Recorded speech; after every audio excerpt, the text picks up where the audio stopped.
Now those are the bulbs right over there. The way to access it, we have to open up the hatch and we have to access from inside. That's the access panel. Get a flathead screwdriver and put it right in that small slot there, and use the screwdriver now to pry the panel out. Now those are the two bulb holders for the license plate lights. One over there, the second one over there. Same process for both of them. Now I'll show you the ideal way it should come off. Just grab the bulb holder and twist it left to loosen it. You just have to twist it left a little bit to loosen it. But very likely it'll be stuck there. It just won't come off. To make it easier for yourself, get a flathead screwdriver and press it right down at the bottom and get the electrical connector out. Now you should be able to get a better hold of that bulb holder to twist it left. That doesn't work out.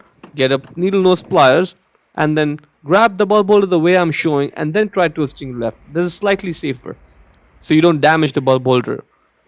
If that still doesn't work, again get the pliers and now grab it the way I'm showing and then twist it left, and this should help you to get it out. To get the bulb off, just grab the bulb and pull it out straight. And if that doesn't work, get the screwdriver. This time around you may need a slightly smaller screwdriver. Press it right over there, push it down and then pry the bulb out. Don't worry about damaging the bulb because this is a bad bulb and we're just replacing it anyways, but be careful to not damage the plastic clips on the bulb holder. Even with the screwdriver, this is going to take a good 30-40 seconds, so be patient. The bulb size is 168 or 194. Again, 168 or 194. Get the new bulb, simply align over there and push it down to secure it. And get the bulb holder back in the light. That's what it should look like when it's properly in place. Twist your right to lock it.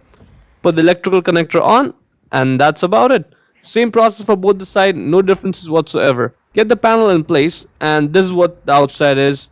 So now you have an idea of the orientation of the panel. This is the correct way. Once it's all lined up, just push it and you're done.